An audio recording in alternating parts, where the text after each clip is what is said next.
자, 12장으로 넘어오자 또 다른 사건이 일어납니다. 이 사건들이 자연스럽게 하나님의 백성들이 가나안으로 가는 이야기 또는 가는 과정에서 하나님의 놀라운 능력을 체험하고 은혜를 입는 이야기이면 좋겠지만 그게 아니고요. 계속해서 좋지 않은 실망스러운 그런 사건들이 연발하고 있습니다. 우리가 11장 말씀을 묵상하면서는 백성들이 악한 말로 하나님께 원망하고 또는 음식으로 하나님께 불평했던 이야기, 그 이야기를 하나님께서 다 들으시고 하나님께서 그들에게 재앙을 내리신 이야기들을 보았습니다. 참 안타까운 이야기죠. 악한 말을 쏟아내다가 진영 모퉁이에 불이 나는 일이 있었고, 그리고 음식 때문에 투정을 부리다가 고기를 먹기는 했지만 결국 하나님께서 치심으로 죽게 되는 그런 일들도 발생했습니다. 백성들이 기브롯 핫다 아와라고 하는 탐욕의 무덤을 만든 이후 조금 자중하고 있는데 이번에는 리더십의 문제가 생깁니다. 자, 리더는 지금 현재 모세입니다. 하나님께서는 모세를 부르셨고 모든 말씀은 모세를 통해서 백성들에게 전달됩니다. 모세보다 나이가 3살 많았던 형 아론은 이스라엘의 첫 번째 대제사장이 됩니다. 그러나 형답지 못한 모습을 너무나 많이 보여줍니다.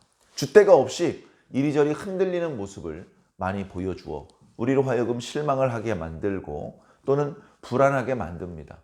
오늘 말씀에서도 보면 아론은 자기가 주도해서 문제를 일으킨 것이 아니라 자기 동생 미리암에게 휘둘려서 이런 하나님을 근심시키는 역할을 하고 있습니다.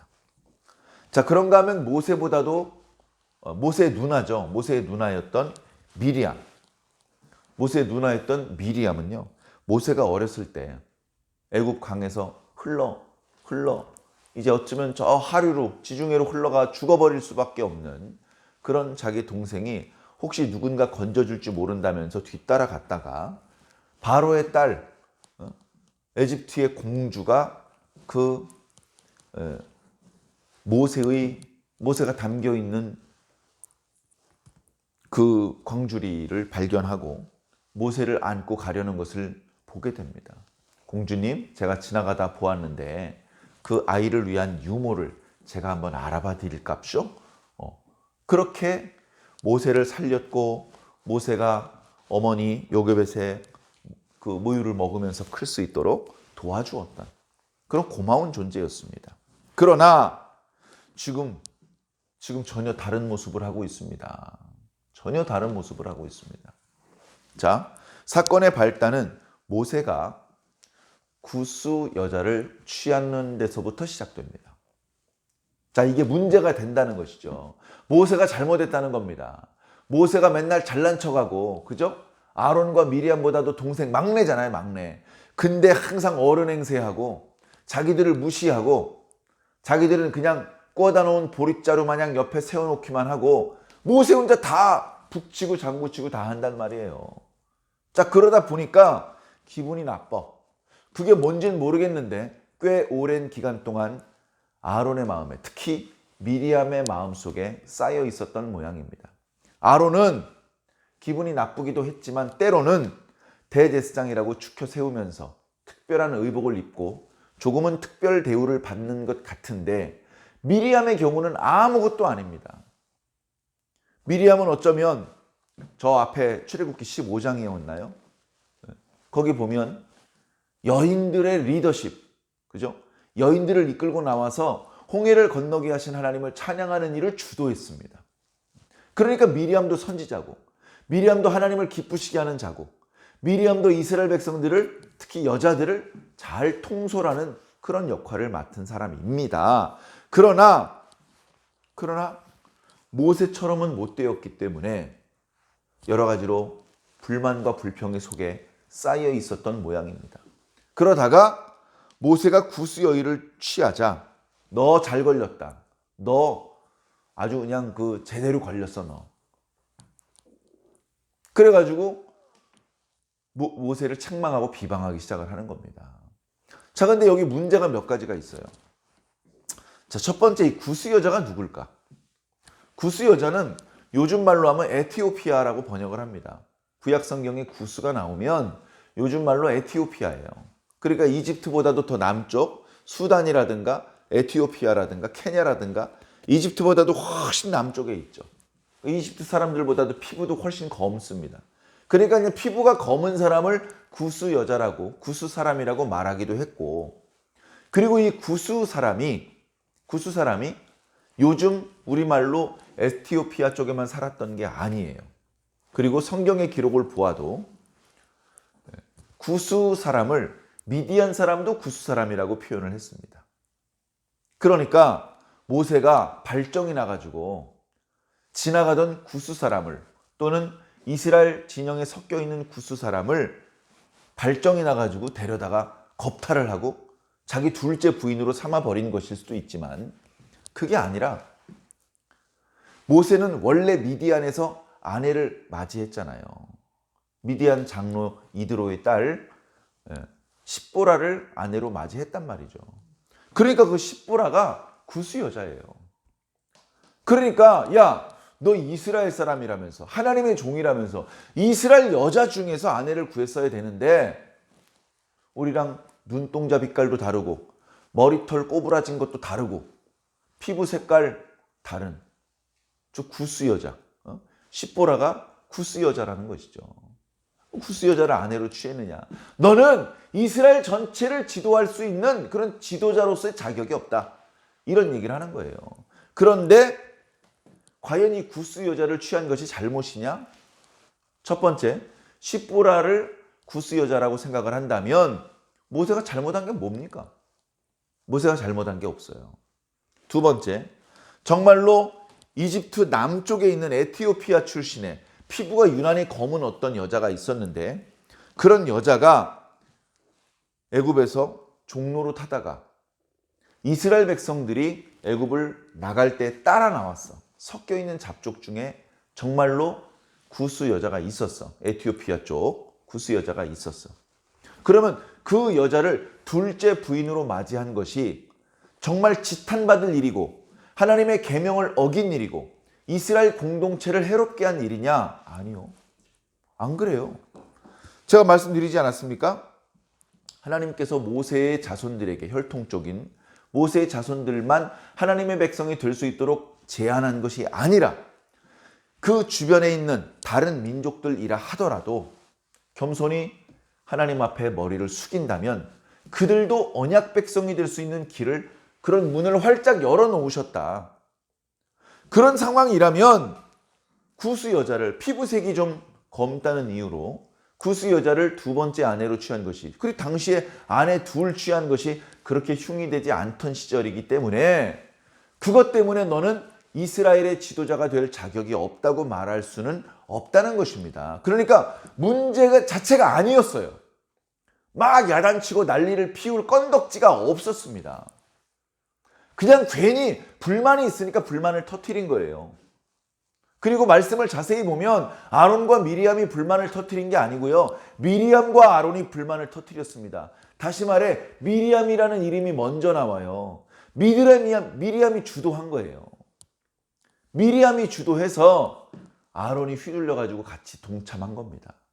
그래 뒤에 말씀을 보면 저주를 받아도 미리암만 받습니다. 미리암이 주도를 한 거예요. 자, 그리고 그리 한 말이, 야 임마, 네가 이스라엘의 지도자로서 어떻게 구스 여자를 아내로 취할 수가 있냐? 라고 말하지 않아요. 그들이 하는 말을 보면 그들의 생각이, 그들이 무엇을 원하고 그들의 어떤 그 칼끝이 어디를 겨냥하는지가 딱 나오는 겁니다. 그들이 말하기를, 야, 하나님께서 모세에게만 말씀하시냐? 우리에게도 말씀하신다. 왜? 모세 너만 선지자냐? 너만 대장이냐? 너만 잘났어? 왜 너만 나서 구스 여자를 아내로 취한 주제에, 야, 너 저기 뒤에 구석탱이 짜져 있어. 예를 들면 그런 말을 하고 있는 것입니다. 그런데 말씀에 두려운 표현이 있죠. 하나님께서 그들이 하는 말을 들으셨더라. 좋은 말을 들으셨으면 참 다행이고 기뻐해야 될 일이지만 건방지게 함부로 한 말을 하나님께서 다 들으셨답니다.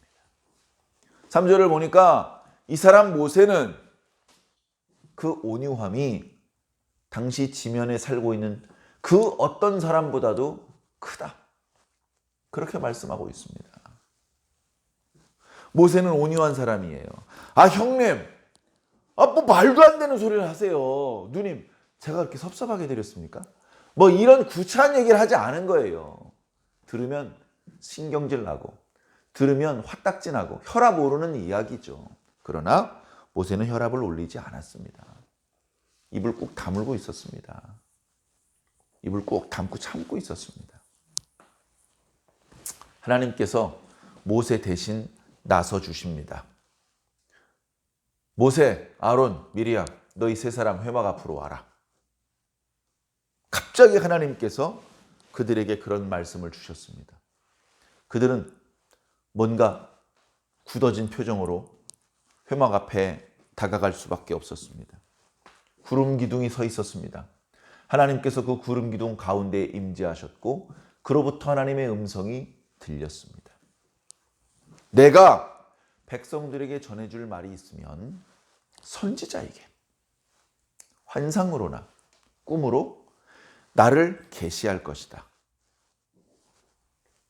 그래, 너희 아론과 미리암도 선지자 맞다. 그런데 여기 모세는 달라. 그냥 선지자가 아니야. 나와 대면하여 말하는 자야. 여기 대면하여 말하는 자라는 말의 그 원문의 의미를 보면 입과 입으로 말하는 자라는 것입니다. 그러니까 일문일답을 할 수 있는 자라는 거예요. 다른 선지자들은 감히 하나님께 여쭤보는 게 불가능합니다. 그냥 말씀하시면 듣고 끝이에요. 그런데 모세는 그게 아니야. 하나님과 일문일답을 할 수 있는 사람이다. 그러면서 마지막에 결정타를 날리시죠. 너희들이 어찌 내 종 모세 비방하기를 두려워하지 않는 것이냐. 모세를 내 종이라고 더 가깝게 표현하셨습니다. 너희들이 감히 내 종 모세를 비방해? 하면서 하나님의 불편한 심기를 그렇게 말씀해 주시는 것이죠. 오늘 말씀은 여기까지, 그리고 내일 그 결말이 이어지는데요. 자, 오늘 말씀을 통해서 여러 가지 우리가 또 교훈을 배울 수 있습니다. 계속되는 이야기지만 불만과 불평, 원망, 시기, 질투, 그리고 그것으로 발미하는 여러 다툼들은 하나님을 기쁘시게 해드릴 수 없습니다.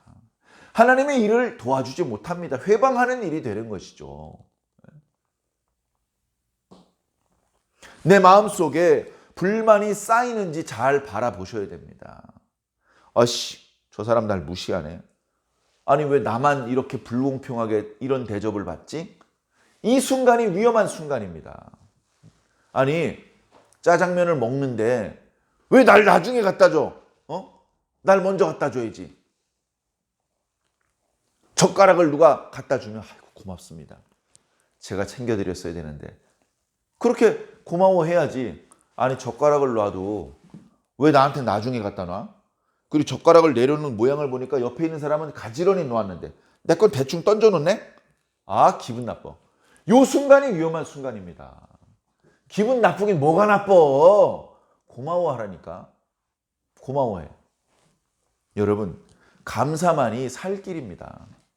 자, 어떤 사람이 실제로 저를 무시했다고 치자고요.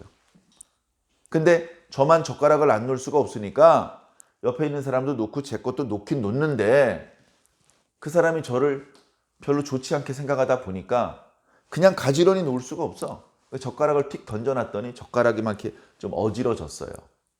자, 그때 뭐라고 해야 됩니까? 아이고, 젓가락을 가지런히 놓아주시니 감사합니다.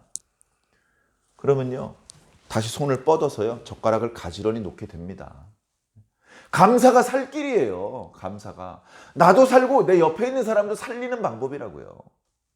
감사가 모든 불평과 불만을 녹이는 방법이고 우리가 다시 하나님 앞에 떳떳하게 설 수 있는 유일한 방법입니다. 미리암이 모세처럼 대장이 될 수는 없어요. 그러면 안 됩니다. 미리암은 아무것도 한 것이 없는데 이미 이스라엘 모든 여자들 앞에 제일 대장이 됐잖아요. 그것만 해도 미리암이 감당하기 어려운 은혜입니다. 아무것도 모르는 미리암을 하나님께서 여선지자로 세워주셨잖아요. 하나님께서 존중해 주시잖아요. 모세보다 더 올라가야만 존중이 아니잖아요. 이런 일은 우리 일상에도 무수히 많이 벌어집니다. 아니 왜 저 여자가 나보다 먼저 권사가 돼? 아니 말이야, 저 여자가 왜 권사장이야? 나도 할 수 있는데. 그러면서 권사장보다 헌금을 더 하려고 합니다. 무리수를 두는 것이죠. 아니 말이야, 저 친구가 왜 먼저 안수사가 됐어? 저 사람이 어떻게 장로가 될 수 있지? 목사도 마찬가지입니다. 저 신학대학원 다닐 때 나보다 성적도 성적도 좋지 않았고 내가 도와줘가지고 겨우겨우 졸업한 저 친구가 어떻게 더 큰 교회 담임 목사님으로 청빙받을 수가 있지?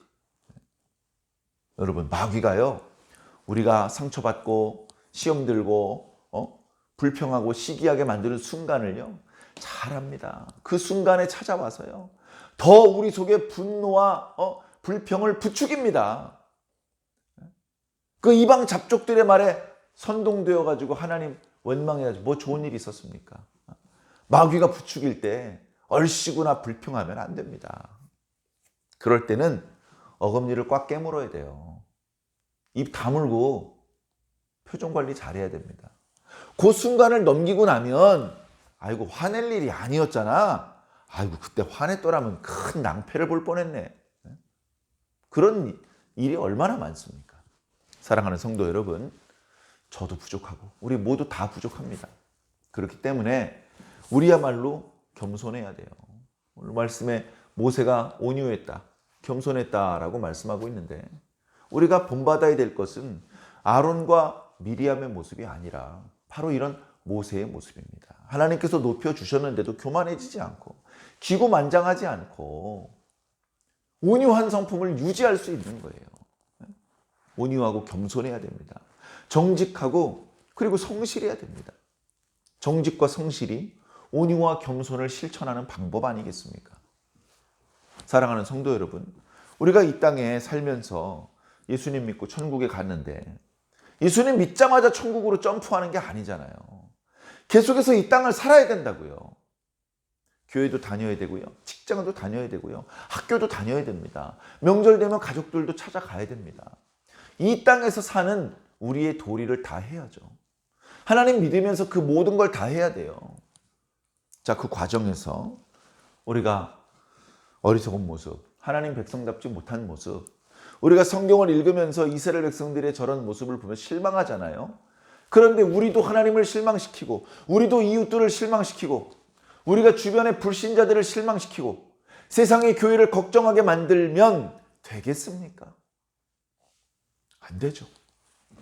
우리가 하나님 믿는 자답게 온유하고 겸손하고 정직하고 성실하고 세상을 대하여서도 하나님을 대하여서도 부끄럽지 않게 살아야죠. 조금 부족한 것이 더 건강하고 행복한 길입니다. 사랑하는 성도 여러분, 마귀가 여러 가지 방법으로 우리를 부추길 때 흔들리지 마시고 계속해서 우리를 향하여 말씀해 주시는 성령님의 음성에 집중하시며 그 말씀의 인도, 그 성령의 인도를 잘 따르시기를 예수님 이름으로 간절히 축원합니다. 아멘.